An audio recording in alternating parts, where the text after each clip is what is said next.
Maoist పార్టీకి మరో ఎదురుదెబ్బ తగిలింది. మహారాష్ట్రలో 15 మంది లొంగిపోయారు. గోండియా జిల్లా సరిహద్దులో ఎంఎంసీ జోన్ ప్రతినిధి అనంత్ అలియాస్ వికాస్ లొంగిపోయారు. ఆయుధాలు అప్పగించి జనజీవన స్రవంతిలో కలిసిపోయారు. అతడిపై కోర్టు రివార్డు ఉంది. జనవరి 1న సాయుధ విరమణ చేస్తానని నిన్ననే అనంత్ లేఖ విడుదల చేశారు.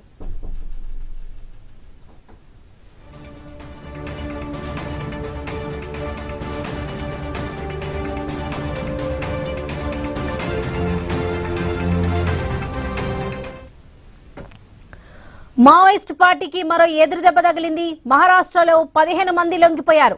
గోండియా జిల్లా సరిహద్దులో ఎంఎంసీ జోన్ ప్రతినిధి అనంత్ అలియాస్ వికాస్ లొంగిపోయారు. ఆయుధాలు అప్పగించి జనజీవన స్రవంతిలో కలిసిపోయారు. అతడిపై కోర్టు రివార్డు ఉంది. జనవరి 1న సాయుధ విరమణ చేస్తానని నిన్ననే అనంత్ లేఖ విడుదల చేశారు.